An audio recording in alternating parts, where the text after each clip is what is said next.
নমস্কার বন্ধুরা, পর্ণা ভিলেজ ফুডে আপনাদেরকে অনেক অনেক স্বাগত। আজকের রেসিপি আম শোল। ভিডিওটা প্রথম থেকে শেষ পর্যন্ত দেখতে থাকুন। আমি মাছটাকে এবার কেটে নেব। দেখুন বন্ধুরা, আমাদের গাছে অনেকগুলো আম হয়েছে। আমি দুটো আম পেড়ে নেব। এই আম দিয়ে আজ আম শোল বানাবো।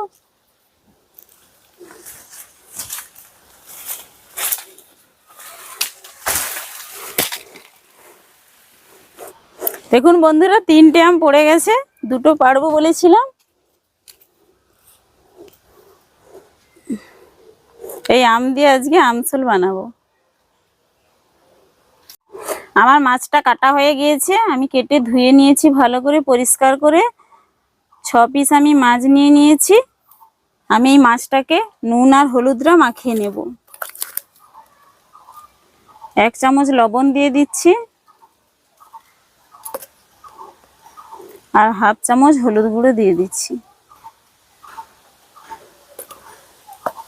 নুন আর হলুদটাকে আমি ভালো করে মাখিয়ে নেব। প্লিজ চ্যানেলটিকে সাবস্ক্রাইব করুন আর পাশে থাকা বেল আইকনটি প্রেস করুন। আমি এই রেসিপিটির জন্য উপকরণ হিসেবে নিয়ে নিয়েছি জিরে, 5টা কাঁচা লঙ্কা আর 4টা থেকে 5টা গোটা শুকনো লঙ্কা। এগুলোকে আমি বেটে নেব।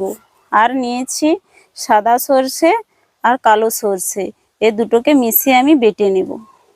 দুটোকে একসঙ্গে বেটে দিলে স্বাদটা খুবই ভালো হয়। আর আমি দুটো আম কেটে নিয়েছি।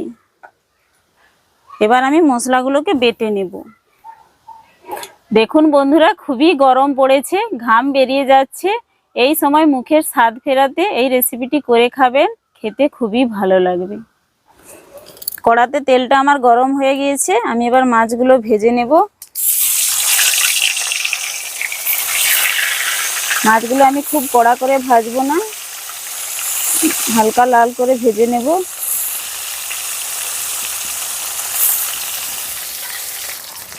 আমি মাছগুলোকে উল্টে দিচ্ছি, উল্টে পাল্টে ভালো করে ভেজে নিতে হবে। খুব কড়া করে ভাজবো না, কড়া করে ভাজলে মাছগুলো শক্ত হয়ে যাবে, খেতে ভালো লাগবে না।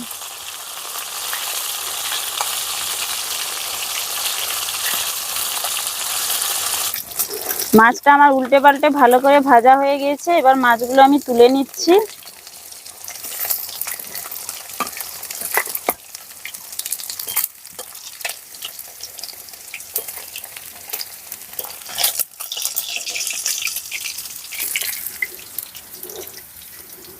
মাছগুলো এইভাবে ভেজে নেবেন।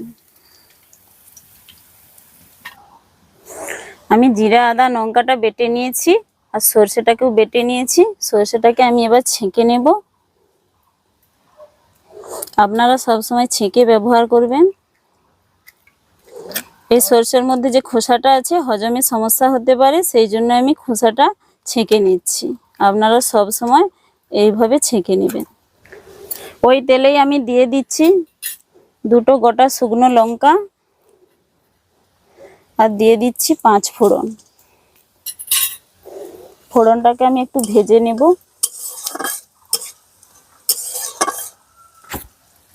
ফোড়নটা আমার ভাজা হয়ে গিয়েছে। এবার আমি আমগুলো দিয়ে দিচ্ছি।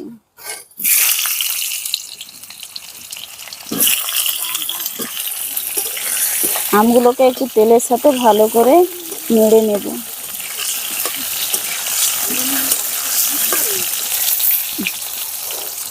আমটা আমার ভালো করে কষানো হয়ে গিয়েছে।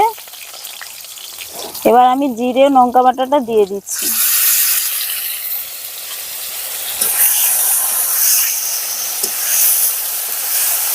এবার ভালো করে একটু কষিয়ে নিচ্ছি। মশলাটা আমার ভালো করে কষানো হয়ে গিয়েছে। আমি 1 চামচ নুন দিয়ে দিচ্ছি, আপনারা স্বাদ মতো দিয়ে দেবেন। আর 1/2 চামচ হলুদ গুঁড়ো দিয়ে দিচ্ছি।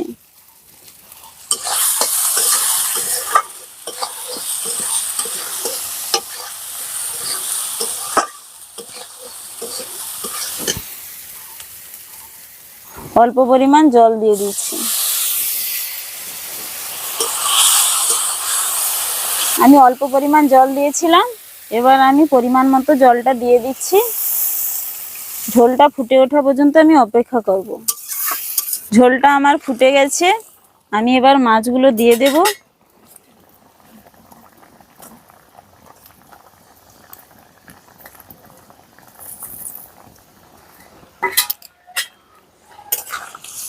2 মিনিট আমি ফুটিয়ে নেব। ঝোলটা আমার ফুটতিছে, আমি এই সময় 1 চামচ চিনি দিয়ে দিচ্ছি। আপনারা আম অনুযায়ী চিনিটা দেবেন। আমার রান্নাটি হয়ে গিয়েছে, আমি এবার নামিয়ে নিচ্ছি। রেসিপিটি ভালো লাগলে লাইক ও কমেন্ট করতে ভুলবেন না। এখনই যদি চ্যানেলটিকে সাবস্ক্রাইব করে না থাকেন, প্লিজ এখনই সাবস্ক্রাইব করে নিন।